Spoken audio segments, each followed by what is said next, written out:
Hey, it's Dawn over here at NoteQueen.com. You know, I'm looking at a note right now that I'm working on that this situation brings up a couple of really important points that I want to share with you.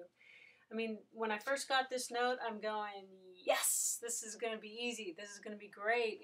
It's a note on a single family residence, owner occupied. It has 8 years of seasoning on it.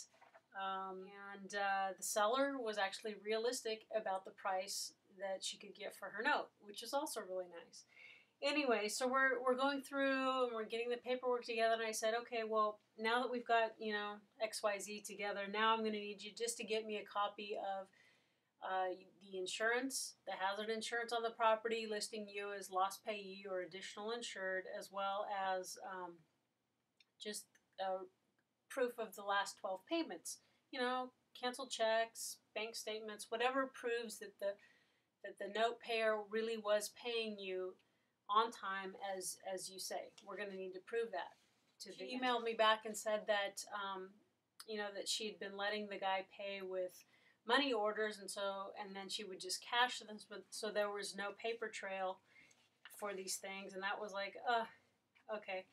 It's not that we can't get around that in some ways, but I just want to illustrate how important it is to have a good payment history. Anyway, the other thing is, she said, well, you know, he's been taking such good care of the property that I let him cancel his property insurance because he said it was too expensive or whatever. And I said, zoinks, we need property insurance. It really has nothing to do with how well he's taking care of the property. It has to do with if the house burns down or there's a hurricane, there's no collateral securing the note. So if you've got a $100,000 note and now you've got a partially burned down house that needs to be demoed, you might have to put out $20,000 to do the demolition just to be able to sell the raw land, and maybe you'd get 20 or 30 or 40,000 for your $120,000 note or whatever. Okay, not to mention liability. What if somebody comes on the property and trips or gets killed or something like that? I mean, you need insurance. And so just a couple of things.